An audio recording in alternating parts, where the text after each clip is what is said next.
qu'on doit imiter. Dans ces 5 choses, si tu as ça, tu n'as même pas besoin de parler. Tu n'as même pas besoin de t'efforcer. Ta vie va influencer les gens qui sont autour de toi. Vous allez remarquer à certaines personnes, on leur dit, mais toi, on te voit différent des autres. Tu es chrétien, tu pries, tu es pasteur, tu es qui?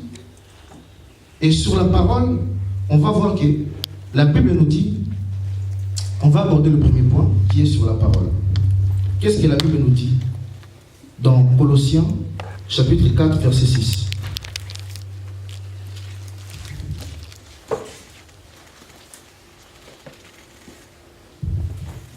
Colossiens chapitre 4 verset 6, nous lisons le dit Seigneur. Amen.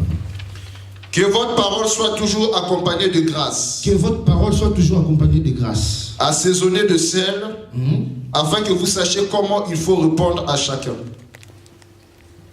Que votre parole soit toujours accompagnée de quoi? De grâce. Et que quoi? Assaisonnée de sel, afin que vous sachiez comment il faut répondre à chacun. Voilà. Vous savez, il y a des situations qui se présentent devant nous dans la vie et que nous sommes souvent dans la défense. On est là, quand il y a quelque chose qui ne va pas, directement, on est spontané. On répond mal, on parle mal, mais ici la Bible nous dit que notre parole soit assaisonnée. Ta façon de parler aux gens, dans l'église, comme dans le travail, partout où tu vas te retrouver, pourrait influencer les autres à faire comme toi. Quelqu'un pourra te faire du mal, tu le pardonnes. Parce que la parole de Dieu nous dit que nos paroles soient accompagnées de grâce. La bouche d'un enfant de Dieu ne doit pas sortir de mauvaises paroles. Si tu sais qu'avant de venir ici, tu as dit des choses qui n'étaient pas bien, tu dois demander pardon à Dieu. C'est l'effort que nous devons faire en étant chrétiens par notre parole. Si notre façon d'être, tu te rends compte qu'à chaque fois que tu parles, il y a des choses qui se produisent qui est mal. On dit que non, chez nous on dit Naza Makila Mabé. Mais tu n'es pas Makila Mabé. Tu verras que la Bible nous dit encore ce qu'il faut faire.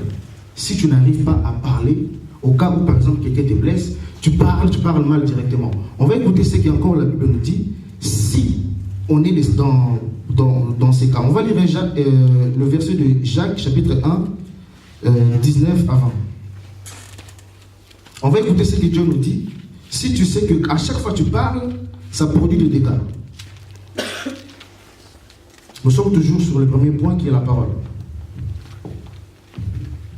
Jacques chapitre 1, verset 19 à 20.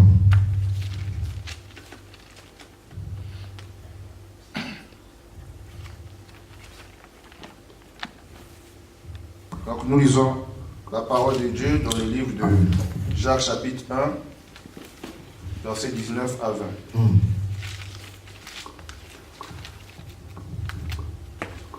Un instant. On va écouter ce que Dieu nous dit. Si notre parole, à chaque fois on parle, quand on nous a fait du mal, ou quand on veut se défendre, ça produit des dégâts. Que non, ces frères-là, à chaque fois quand ils parlent, franchement, ça produit la division à chaque fois. Et la Bible nous donne une méthode qui est très efficace. Au moment où tu sais qu'à chaque fois je parle, ça produit des dégâts et que ma parole n'exauce pas. On va écouter ce que Dieu nous dit. Ok, Jacques chapitre 1, verset 19 à 20 nous dit. Sachez-le, mes frères bien-aimés, ainsi que tout homme soit prompt à écouter. Ainsi que tout homme soit prompt à écouter. Lent à parler. Lent à parler. Lent à se mettre en colère. Lent à se mettre en quoi? En colère. En colère. Si tu sais que à chaque fois on te fait quelque chose de mal, quand tu parles, au lieu que ça cesse le fait, ça produit le fait, ce que tu dois faire, tu dois être prompt à écouter. Tu dois beaucoup écouter et lent à parler. C'est-à-dire, au lieu de parler, mieux vaut se taire. On nous dit toujours que Kanda Izamupaya, ça vient pour détruire et s'en va. Et derrière, tu regrettes. Beaucoup de personnes ont insulté leurs parents. Beaucoup de personnes ont commis des choses qui n'est pas bon à cause de la colère. Mais la Bible nous dit, si cela t'arrive, même dans l'église, que personne ne te les pousse à être bien avec ton prochain, ce que tu dois faire, tu dois être prompt à écouter. Toujours là pour écouter et lent à parler et lent en colère. Est-ce qu'on peut acclamer pour la parole de Dieu?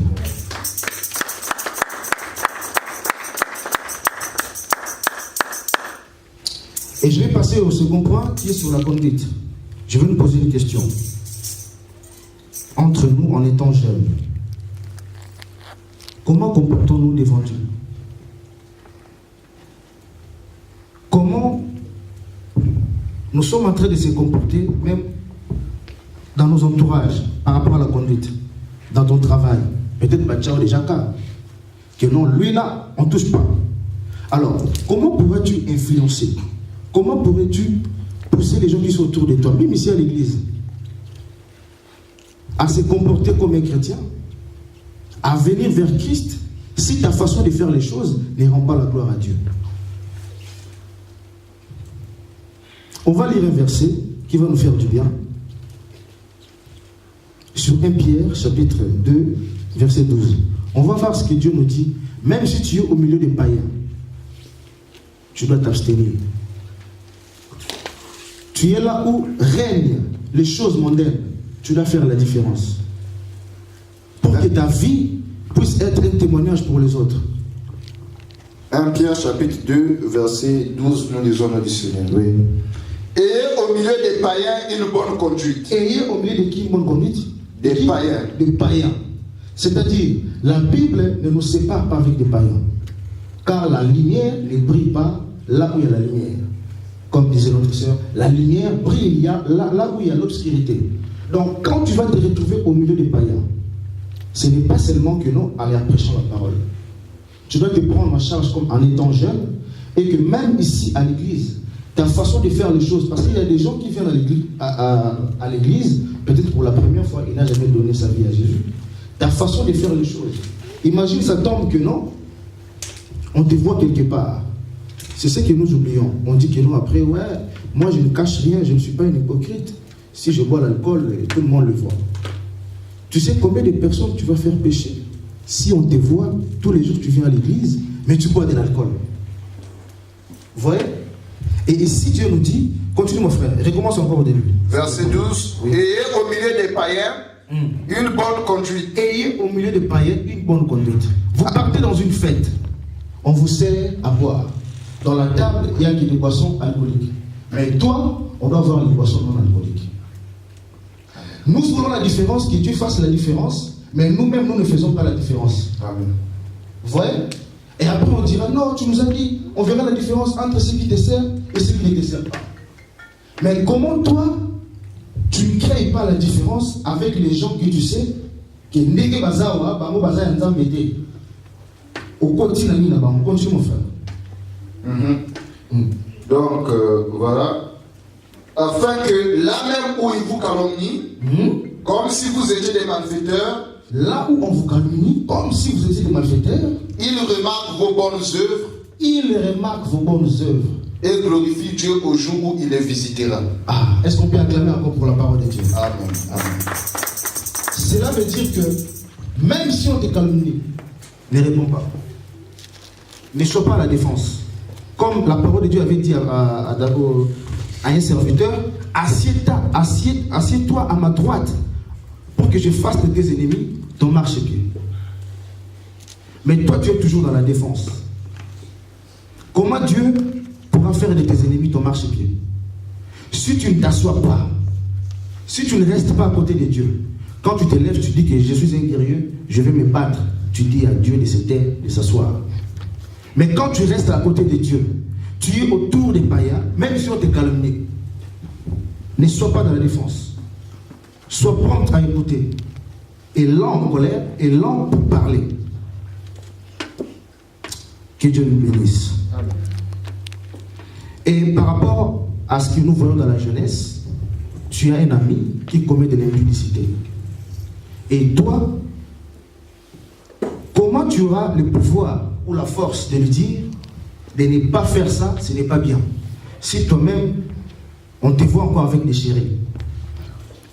On va lire un verset, on va voir ce que la parole de Dieu nous dit encore, parce que moi j'aime que ce que je parle, que ça soit fondé dans la parole.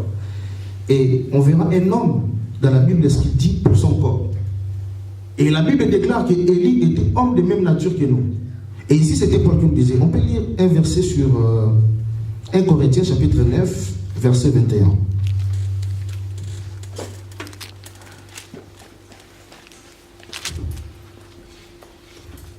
Alléluia. 1 Corinthiens chapitre 9, verset 21, nous lisons le nom du Seigneur. Avec ceux qui sont sans loi, comme sans loi. Quoique je ne sois point sans la loi de Dieu, étant sous la loi de Christ, afin de gagner ceux qui sont sans loi. J'ai été faible avec les faibles, afin de gagner les faibles. Je me suis fait tout à tous, afin d'en sauver de toute manière quelques-uns. Je me suis fait doux en tous. En fait de sauver qui? Quelques-uns.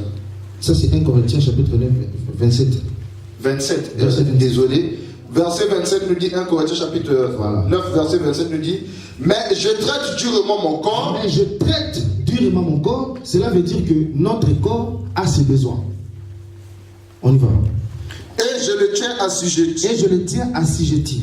De peur d'être moi-même rejeté après avoir péché aux autres. Est-ce qu'on peut encore acclamer pour la parole de Dieu? Je traite durement mon corps et je la tiens ferme. Dans d'autres versions comme dit.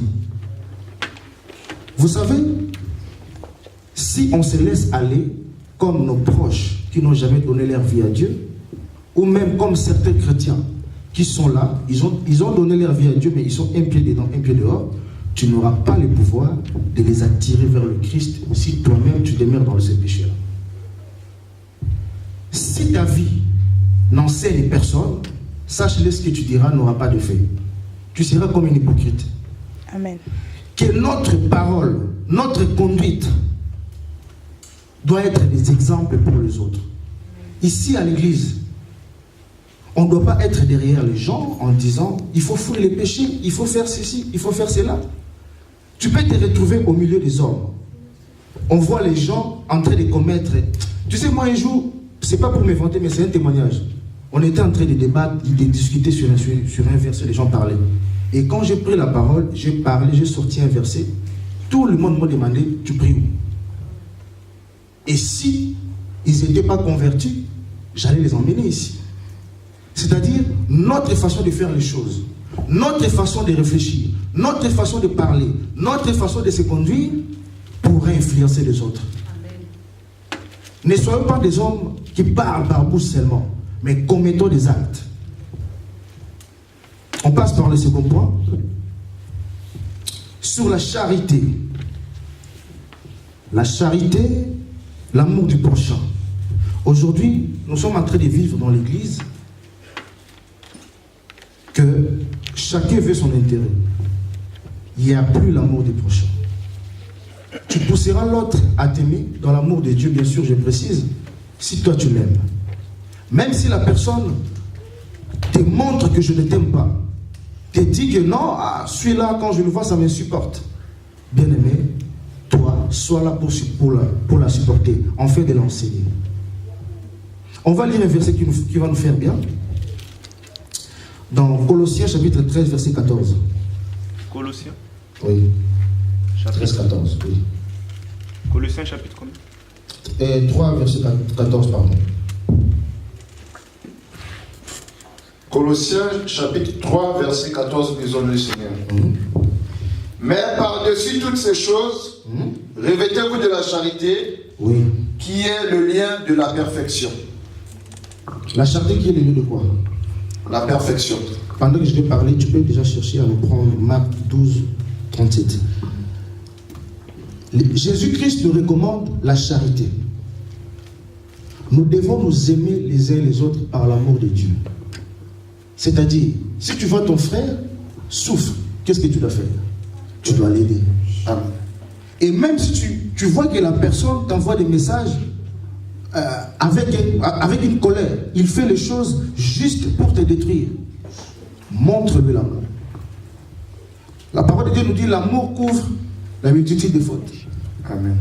C'est-à-dire, si tu aimes ton frère par l'amour de Dieu, la parole vous remettra en question un jour.